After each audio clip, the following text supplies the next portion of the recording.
October 23rd, and yet another amazing scheduling job by the NHL here. I mean, I'm looking at the schedule last night. I see 2 games for the NHL on the Sunday slate to figure, okay, yeah, it makes sense. The NFL is going on, but we'll get all the games back for Monday when we swing right back into things and talk about those, give out best bets. Nope, 1 game here tonight, but we will get into this weekend's action. We'll break down some of the stuff that happened. We'll break down Alex B. Smith getting featured on TV, and we will get into tonight's game a little bit here. So while you're watching, if you do enjoy the show, please make sure to subscribe here to Edgework, turn on notifications. If you have questions about tonight's game or thoughts or anything, please feel free to ask us. But before we get into the show here, just want to remind people today's show is sponsored by BetStamp. The easiest way to improve as a sports bettor is by using multiple sports books and always getting the best odds. We recommend using an odds comparison tool like BetStamp to help you do so. BetStamp compares odds across every sports book, whether it be for games, futures, or player props. You can save time and money by checking BetStamp before you bet. So make sure to download the app today as well. You can sign up on web if you would prefer to do that. If you are looking to sign up for a new sports book here, please check out the offers available at betstamp.app/edgework, or you can hit the link in the description. That is betstamp.app/edgework, or hit the link in the description. It does help support the show. Now, before we get into this weekend's action, Alex B., you were telling us you got featured on TV last night, or we saw a tweet there go out and was talked about by Kevin Weeks. Pretty cool moment. Yeah, it was a really just weird, surreal moment. I'm typing and I'm watching Ducks Bruins first intermission, and Kevin Weeks makes a reference to a viral video on YouTube and TikTok. It's a weird song called "Taste the Biscuit." You have to look it up to explain it. And then I catch the reference. I look over. I'm listening to my TV, and so I just happen to hop on my phone, get on Twitter, and I go, "Oh, that's it." Did Kevin Weeks mention make a "Taste the Biscuit" reference? In the second intermission I'm watching, and right before they cut the commercial after them talking about Connor McDavid's injury, out for 1 to 2 weeks, it goes all of a sudden I hear Alex B. Smith, and they show my tweet on the screen, and Kevin Weeks is going nuts like Alex B. Smith got the reference and all this, and so Twitter ensued, of course, as well. I posted the clip on my Twitter at AX Smith Sports, and a lot of people liked it and stuff. So it was a pretty cool moment. Yeah, that is pretty Awesome. funny that you're watching live too there for that to happen. So, I mean, just to be sitting and watching and just hear your name is a pretty funny experience. But I want to ask you guys, we did on Friday. This is the perfect group of guys to have here back here on Monday to recap what happened, because if you missed it, for the first time we debuted the NHL GM underpants checker, and here we are. We talked about him on Friday. I'm wondering how Ken Holland, is feeling following this weekend. I mean, the Edmonton Oilers lose yet again. They lose to the Jets there. You've got Evander Kane going out publicly, not impressed with the minutes that he's receiving. Leon Draisaitl is giving attitude to reporters, which I think there was nothing wrong with. I thought it was pretty funny, to be honest. The response that he gave, I thought it was warranted as well. Just ask stupid questions. You're going to get an answer like that, and I think you deserve to. But now you also have Connor McDavid out for a week, 2 weeks here. How are they feeling in Edmonton now following this? I mean, it's only 1 game since we talked about it last, but where are the Oilers at here, so money, with basically the developments of this previous weekend? So I agree with you that Leon Draisaitl stuff, that's just a non-story, right? Like, I mean, you're right. You ask dumb shit, you're gonna get a dumb response, right? Yeah. So like, and he's been doing that for like his whole career. Like I respect that a lot, right? Like nobody has time for that nonsense. Yeah. Evander Kane, I mean, we've seen throughout his career that when things aren't going right for him, he lashes out, right? He is what we would call a front runner, right? So I mean, things need to go perfect for him, and he'll behave. We all know people like that in our lives, right? So when things get bad, then things go south for the individual as well. Connor McDavid's injury, yes, that's a big concern, right? Like, and if it is in fact 1 or 2 weeks, obviously they'll weather the storm. Maybe he'll come back stronger. But what my concern is that I'm not sure if they've explicitly mentioned it's the back or they're just going with upper body. But if it is the back, I mean, that's something that could that could linger, right? Yeah. So if it is 1 to 2 weeks, they'll be fine. But I mean, if something like that lingers, obviously you can't afford to be without Connor McDavid.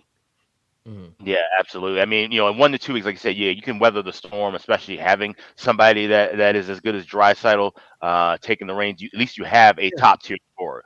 Now if something happens to Draisaitl in 1 to 2 weeks, well, Edmonton's in a world of trouble.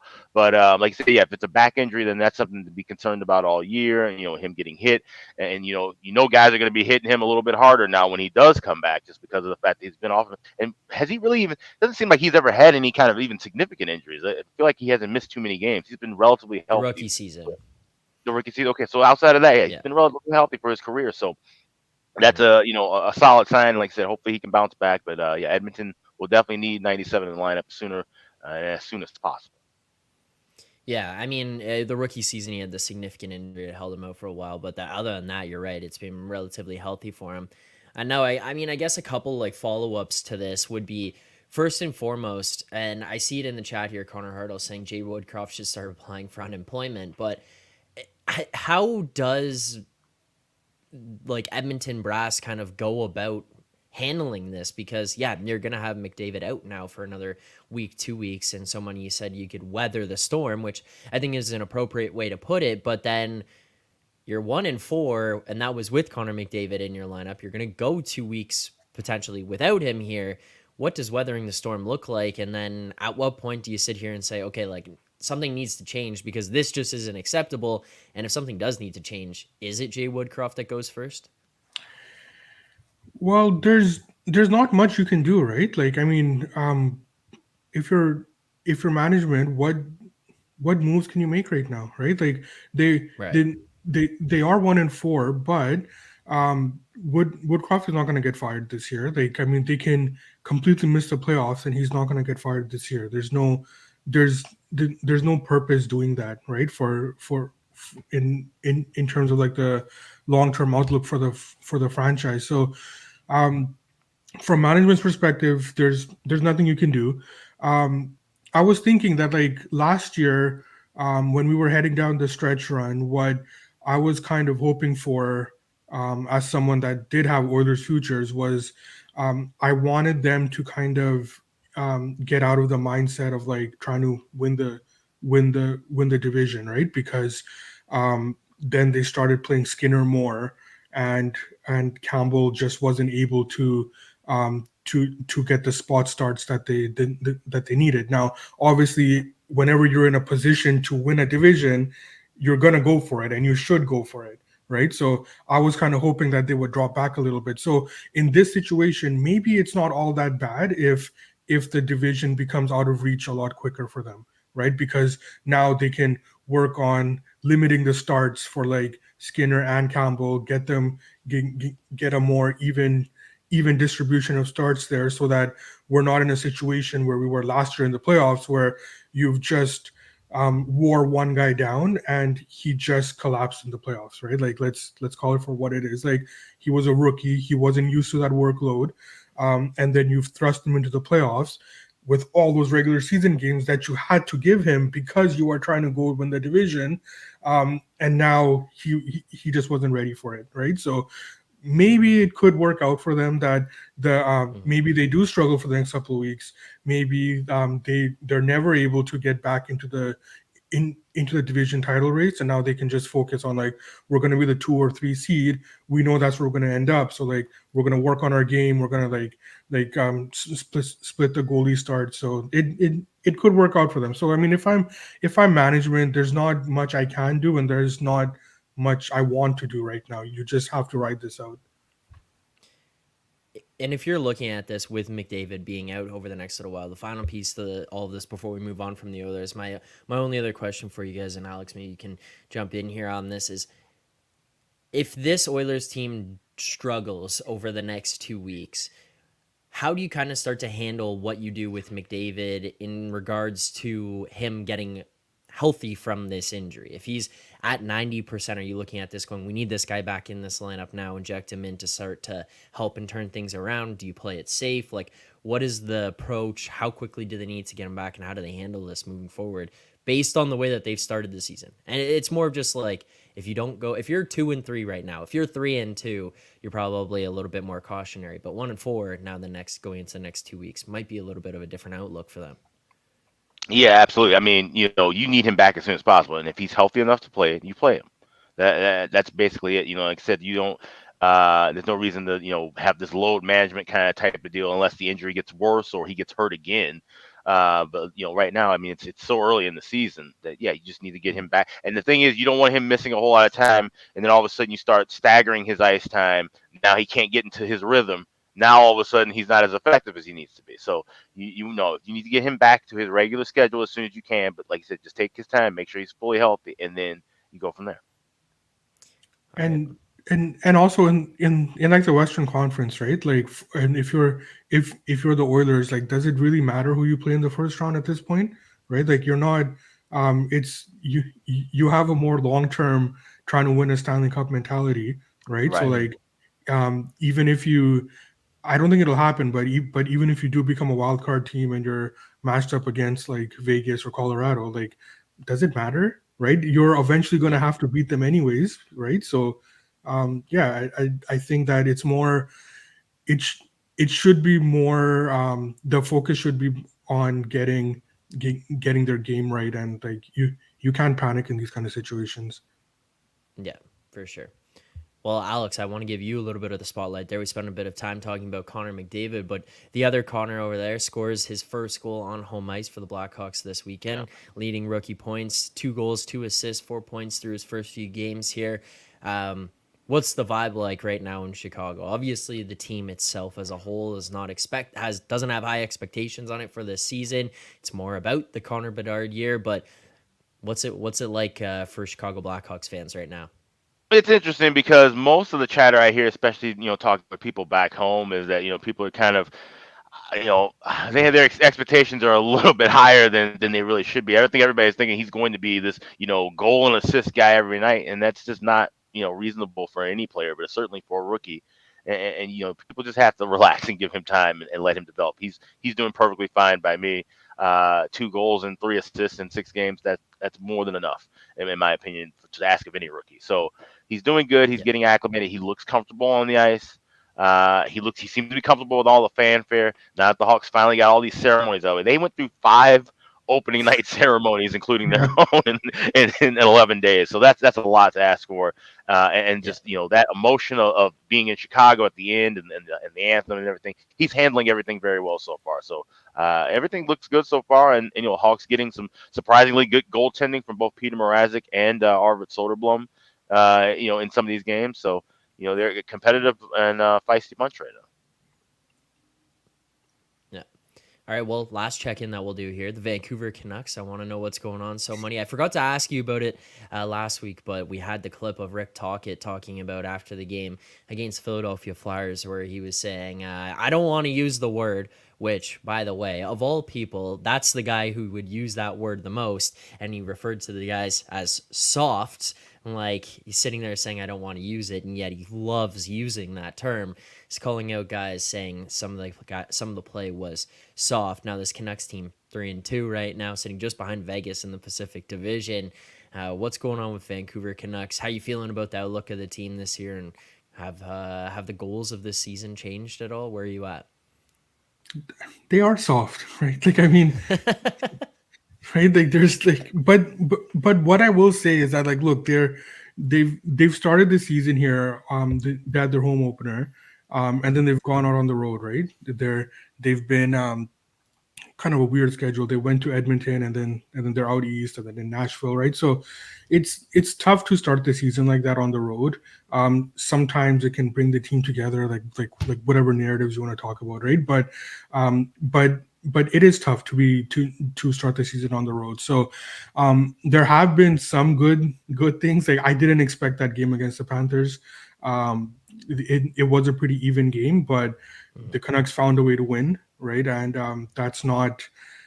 I don't believe that that's the kind of game that they win last season, right? So that is a positive. We talked about that Tampa Bay game. I mean, that was a market low on Tampa Bay there, so I don't really fault them too much for losing that game.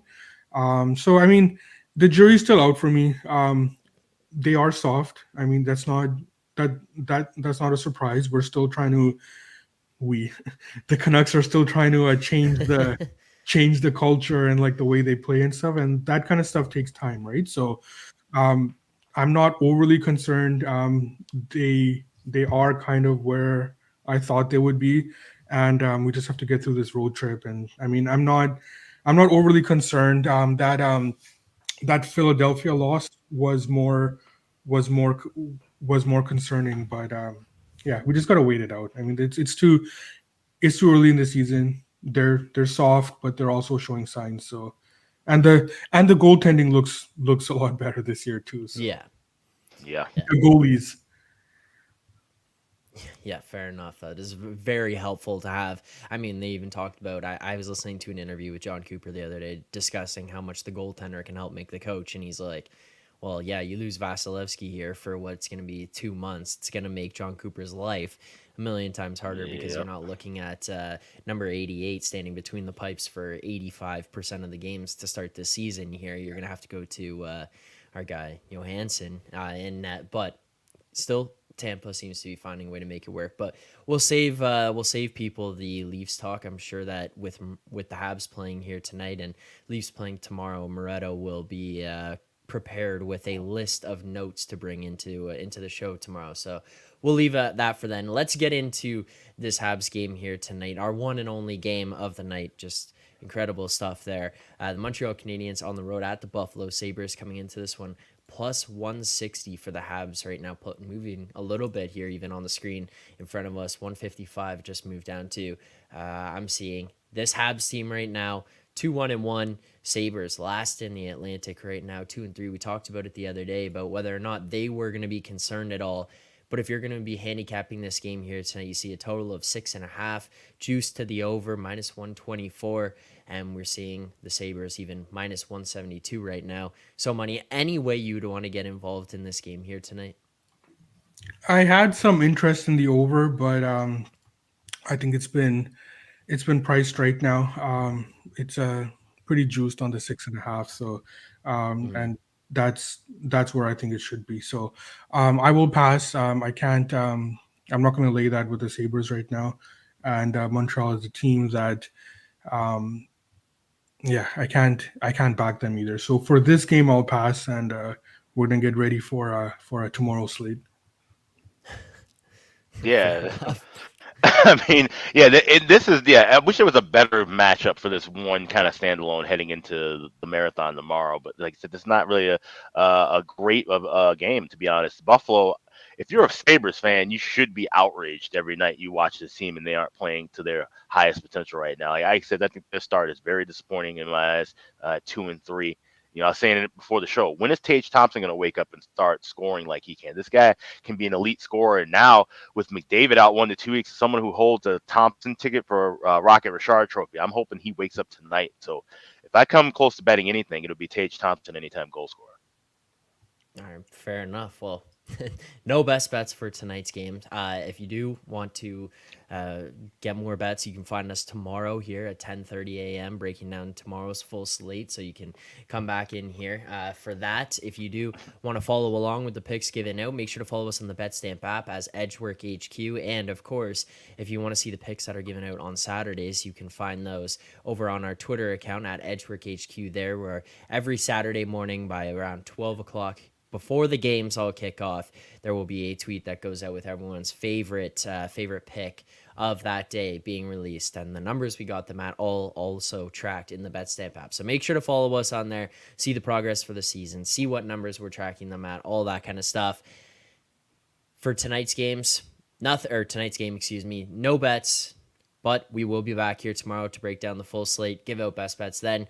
Alex B. So Money, thank you guys so much for taking the time to do this here today. To everyone in the chat, if you enjoyed the show, please make sure to like and subscribe to this channel. Turn on notifications. If you're listening on podcast form, 5 stars, rate, review, all that good stuff. Help support us out here. If you are looking to sign up for new sports books, betstamp.app/edgework or click the link in the description. But guys, thank you for taking the time to do this here today. Do appreciate it. Thanks to everyone who comes out here and for everyone in the chat. If you are looking for NBA picks as NBA season is getting underway, coming up after this, over on the NBA channel, The Board, Jacob Grimenia, Pips NBA, breaking down NBA games, giving out best bets over there. So make sure to go check them out. But for everyone else, we will see you guys back here tomorrow morning, 10:30 a.m. Eastern time for more picks and previews. Enjoy the day, and good luck on your bets tonight.